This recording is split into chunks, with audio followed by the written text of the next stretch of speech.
Namaskar dosto. For the first time, we are preparing a video that should come handy for bankers as well as our customers. Yes, this time we will talk about stock statements, its preparation and analysis. Most of my banker friends use this for calculation of drawing power. But the scope of stock statements is much beyond that. It is an effective monitoring tool, not only for the bankers but also for the business owners. However, due to lack of awareness, this is one of the neglected chapters of banking. Today, we will learn how to analyze a stock statement, and our next video will cover other concepts related to it. So let's call Ramit. Here is one sample stock statement which begins with month and year. Then comes the name of the company and the bank. It specifies the date of preparation, then the location of factory or unit. Unfortunately, most of the time the location of the unit is kept as blank. If you are a banker, try to understand its significance. Think in reverse order how to establish on a later date that the company was operating from the same location. Of course, unit visit is an important tool, but do you want me to digest that you are visiting all the units every month? This is a perfect proof that your customer is declaring on his own his place of operation. If you are new to a branch, you will immediately have an idea about the area of operation for the company, provided they are furnishing the right details. Once you have ensured the same, take a quick look at the insurance of the company to cross-check if all the locations are mentioned in the insurance document as well. The date of documentation will keep you reminding about the expiry of the limit, as well as documents. You know very well how important that is. Now let us begin with the right hand side of the statement. It gives you a bird's eye view of all the things you must monitor for a working capital account, provided you educate your customer to fill it and you yourself know what to make out of it, idli or dosa. First, credit facility with other banks. If your customer is not having any, tell him to declare the same clearly. See how I have done it. Next comes the details of insurance. Now you know why I told you beforehand to pin it with the file. You must check the amount of insurance and ensure stocks are covered with adequate insurance. To know how much is the stock, just move your eyeballs diagonally opposite and you will find the total closing stock under point number 14. Generally, we insist on 110% of insurance value because insurance company will always make some deductions while paying the claim. Again, it depends upon your sanction terms. Luckily, you have pinned it to the file. The date of expiry will keep you on the toes. If you are a business owner watching this tutorial, please don't relax thinking that the bank will take care of all this automatically. No, it's your responsibility to get your stocks insured. We are smart enough to take your declaration in your accepted sanction letter. So if something goes wrong at a later date, please don't accuse us and raise a complaint. Read the sanction terms carefully. I hope you will understand. Next, it speaks about the production capacity for manufacturing companies. For retail trade and small loans, you can write not applicable depending on your bank's guideline. But for large ticket loans, this information is extremely valuable. Next, it talks about the gross sales achieved in this month and cumulative sales figures. Time to take a look at the GST statement if they are available. Figures should tally. In small account, GST is not available, so take the turnover statement. Compare the credit summations with the sales. They will not tally, but the figures should be comparable.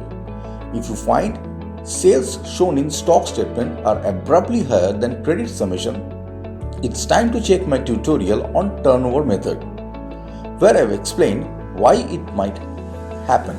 One thing you must understand, sales in company's books of account does not mean money will be immediately credited in the account. If you want to understand operating cycle of business, check out my turnover method tutorial. The link is now flashing on the right hand corner and also given in the description of this video. Credit in a bank account means sales realization. So if the company is having lots of bills pending with some of its debtors and all are realized in one particular month, you can very well see that credit summation in your bank's turnover statement is much higher than the sales declared in the stock statement. In terms of mathematics, you can say These figures are proportionate to each other, not equal. You also have the cumulative sales figure for the current year. Since you know the sanction limit, just multiply it by 5 or 6. This will give you an approximate value of gross sales the company has to reach this year if you have assessed it with the turnover method. So you can sense the progress in this regard. See, the stock statement has started talking to you, but you should have ears to listen to it. The short-term borrowing from banks and other sources should invariably include the exposure company is having with your bank. If the company is having short-term borrowings outside your bank as shown at the top of the table, that should be added here as well. Friends, in last 5 years of my banking career, I have tried my best to educate my customers how to fill up this right-hand side. However, I have failed miserably. Finally, I came up with a solution. Nowadays, while handing over the sanction letter, I give them a pre-filled stock statement format, which is having all the details like company name, date of documentation, insurance, projections, etc. etc. And believe me, this is working fine so far. They just need to fill up the remaining portion while submitting the stock statement every month. Now let us see how to fill up the left-hand side. This is a more dynamic part of the stock statement where all the activities for a particular month are recorded. It begins with opening stock of raw materials, work in progress, finished goods, store spares and consumables.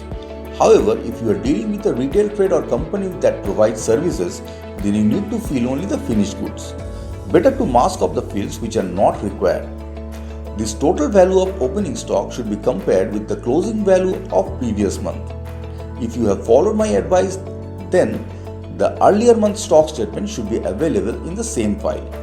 Total purchase figures are to be added if it is applicable, or else mask this field as well. Then you have to write the closing stock of raw materials and the value of sundry creditors for the purchase.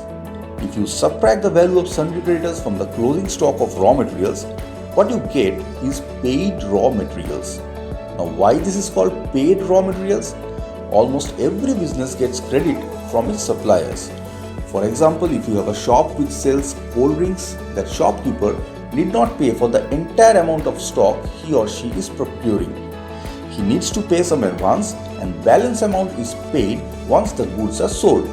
So we need to remove these creditors to arrive at the paid stock. After that, you get the closing stock of work in progress, finished goods, store spares and consumables. Now you can make a summation of all these to arrive at total closing stock. Now comes the obsolete stocks. Except few government companies where SCAG audit is conducted, I have never seen companies declaring any obsolete stock. For companies where stock audit is applicable, there still remains a chance of finding the same.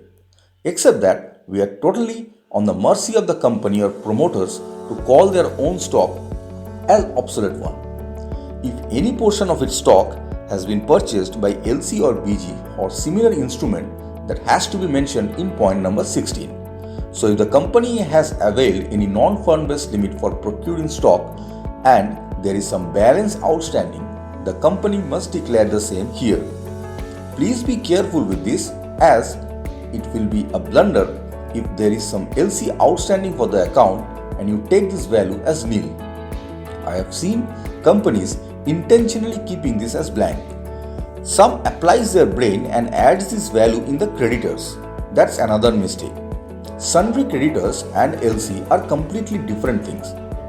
Point number 17 is applicable for companies having working capital limit under multiple banking. I will skip the same for the time being, as most of you doesn't require the same.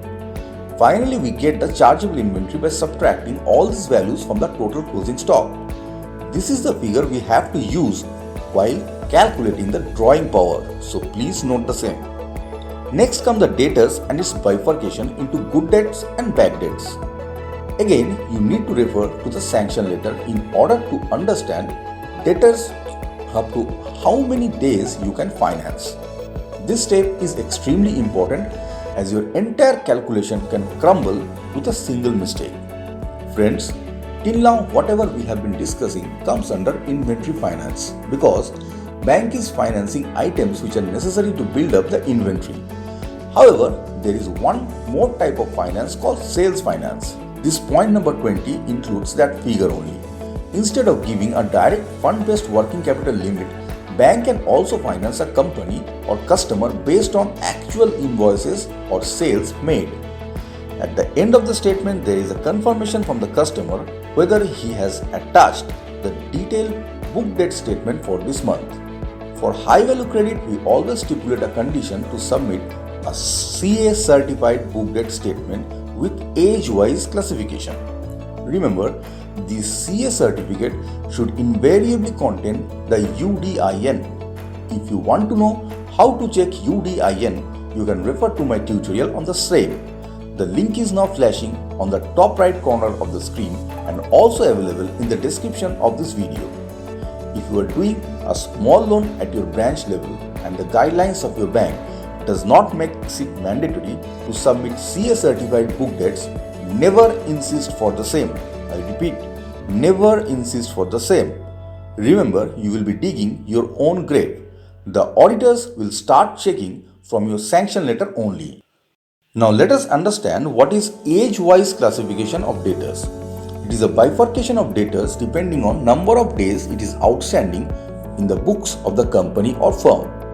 Next time, when the owner of a business submits his list of debtors, tell him to bifurcate the same in the following manner.